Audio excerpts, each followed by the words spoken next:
Now it's time to talk about how to add up all the pieces that we've created so far to make a logistic regression model. Remember, this is the model we're after.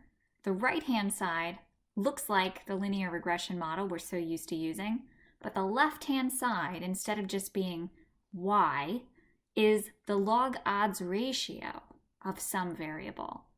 It's just zeros and ones. In R, we're going to change the LM function to the GLM function. GLM stands for Generalized Linear Model. It's just a model that has fewer assumptions. It's more general, so it can apply to lots more situations. And the function takes more arguments. We used to just say LM and then type in the model, but now we have more responsibilities. The coefficients are going to be selected by a method called maximum likelihood estimation.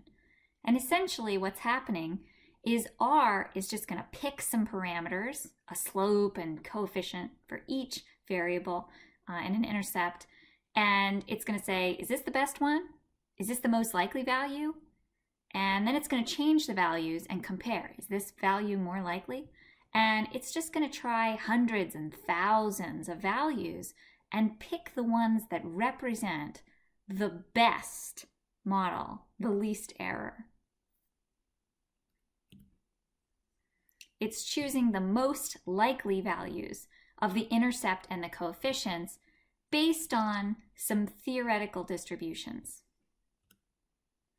We're going to use an example from prices.csv. Remember, this is the stock market data. Based on the market volume and the volatility for a given day, let's predict whether that day was a special kind of day called an options expiration. Every month on the third Saturday, options expire. And options are securities that give you choices. So I could buy an option to buy or sell a stock at a certain price. And on every third Saturday of the month, the monthly options expire. So trading days that are right before that day tend to have higher volume. So maybe I have some data, but I don't know what days it's from. I forgot to add the date column. So I want to take the market volumes and volatility and predict whether that day happened to be an options expiration. So the model would look like this. On the right-hand side are my X's, market volume and volatility. These are the things that I know already. The left-hand side is options expiration. This is a 0 or a 1. If it's a 0, it means it was not an options expiration. And if it's a 1, it means that it was. So I'm going to take the data that I have and try to predict what type of day it was. This is the code that I would use in R to create my logistic regression. Notice that I'm still going to store the results in something that I call fit. This is going to hold the model. This is the GLM function call, and I need to be very careful not to forget that G, because I'm used to typing LM, and if I type LM, the model will still run. It just won't be a good model. It won't be this special type of model. Notice that the thing I'm trying to predict is now binary. Options expiration is just zeros and ones. The GLM function is going to use this variable to create the odds ratio.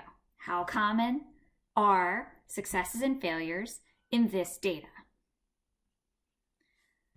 I add that squiggly sign and then I add my X variables just as I always do. The formula doesn't change. But there's this new thing on the end. This is a special parameter that indicates I want a logistic regression. The GLM function is generalized linear model. It doesn't mean logistic regression. When I type in family equals binomial, that's what indicates that I'm using a special regression, a logistic regression. And when I'm done, I type in summary fit, just like I always have. In fact, you'll notice this looks very, very similar to creating a linear regression. I go from LM to GLM, and then I add family equals binomial. And the R output looks very similar to the R output that I've seen before. I have a function call reminder. I have some error distribution that we'll never talk about. I have coefficients, and they look a lot like what I'm used to seeing for linear regression. It's the same setup. I've got the stars, I've got the estimates. And then I have model fit information. And this is in a little bit of a different format than we've seen before, but we're going to talk about this in future videos.